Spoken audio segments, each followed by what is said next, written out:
All right, it's been a week since Stranger Things 5 had Part 1 released, and we still have some burning questions.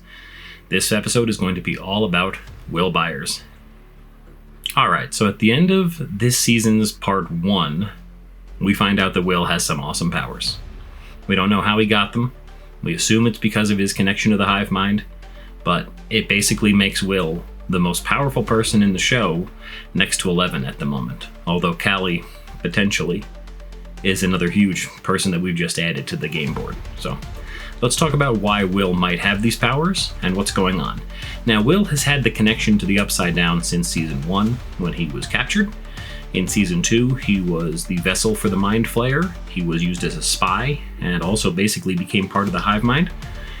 Seasons 3 and 4, he was able to kind of become like an alarm bell. He knew when the Upside Down or when the hive mind or Vecna or the Mind Flayer or whatever was nearby, but he didn't seem to be as big of a he didn't seem to be feeling the pain as much. Like if in Season 2, if you burned part of the hive mind, Will felt the burn. I don't believe that was the case in Seasons 3 and 4. All of a sudden in Season 5, that's back. Will is now part of the hive mind, it seems. He's fully feeling the effects of when they burn parts of the Upside Down or when they burn the Demogorgons. So what we also saw earlier in the season, there was in the episode where they're at the barn, Joyce, Will, Delightful Derek, they're at the barn. Basically, a Demogorgon comes to attack. Will taps into that Demogorgon's mind and is able to seemingly keep it at bay. He can't really do anything besides hold it back, and you can't even really tell if he did anything, but Mike seems to think he did. Mike flat out says, hey, you're like Vecna, you can control these things. So we get to the end of the episode. Will is basically knocked out because of the pain and all the stuff going on with the Demogorgons around him, because now he's part of the hive mind again. We don't know why. And Vecna challenges him. Vecna basically comes out, wipes out all the humans, talks to Will one-on-one. Doesn't kill Will's mom, which is interesting because he was so flippant killing all the other humans. But he left Will's mom alive. He just flipped her to the side, didn't seem to even really hurt her. But he talks to Will one-on-one. He taps into Will's brain. He says essentially, like, Will, you're one of those minds that's not meant for this world. You're meant for my world, the Upside Down, which is something I've also thought, like, maybe Will is more at home in the Upside Down, his adventure lifestyle and never growing up, kind of like Peter Pan thing. And Will's been shown to be a badass in the Upside Down, surviving for all that time.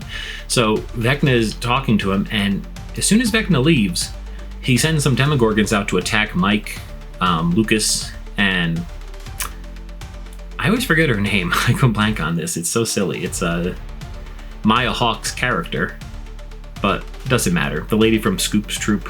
Why am I going blank? It doesn't matter. Anyway, he sends some Vecna sends Demogorgons out to attack these people, and Will has some good memories. He thinks back to when he first met Mike and they first played D&D and when he first set up Castle Byers and all this exciting stuff, and all of a sudden he's able to control the Demogorgons. He's not able to just see through their eyes anymore. He's able to flat out control them, contort them, freeze them in space, snap their necks.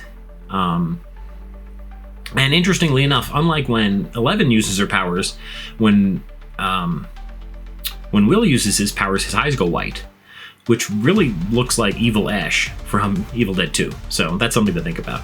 But Vecna had just left, and he sent these Demogorgons, who I can't imagine he cares about, out to fight. And he's part of the hive mind, so he knows those Demogorgons were turned into, they were bent into all sorts of shapes by Will, which is the exact same thing Vecna does to his enemies. So you wonder if Vecna actually tapped into something with Will. And even though Will saved the day for his friends, if the connection is still strong, it's still a two-way connection, and if Vecna is going to be able to exploit that for the next couple episodes. Because the way the cliffhanger is, I don't think the next 4 episodes are just going to be Will using his superpowers, walking through the Upside Down, killing everything. There's probably going to be conflict. And I have to assume that conflict is because Vecna has been shown to be like a Heath Ledger Joker level villain, setting all this up. So he's not going to have that downfall. He's not going to set up his greatest, or the way he's not going to set up a kill switch for himself and give it power. He also alluded to that's why he's taking more kids. It's probably so he can make more Wills, which would be more Vecnas, which would be more generals for his army. So I do wonder that if Will is able to finally control his powers and break away from Vecna but still use his powers for good, if at some point he's able to basically control Demogorgons, and then we'll have some demo-on-demo fights, because that seems like something that would be cool. Now that we've seen the Demogorgons and how they team up in groups and take out people, it seems like the only thing that could attack them back, was besides mind powers, would be if you could turn some Demogorgons onto their side. So that'll be interesting to see if that happens. I don't know if that's going to happen, but I'm really excited to see where they're taking Will. I think that it's a misdirection right now, just assuming that he's going to be the superpower one that saves the day. I believe that there's a lot more to this that we have to uncover. So what do you think? Let me know in the comments. Please leave a like on the video. It helps me with our friend Algae Rhythm. And I'll see you next time.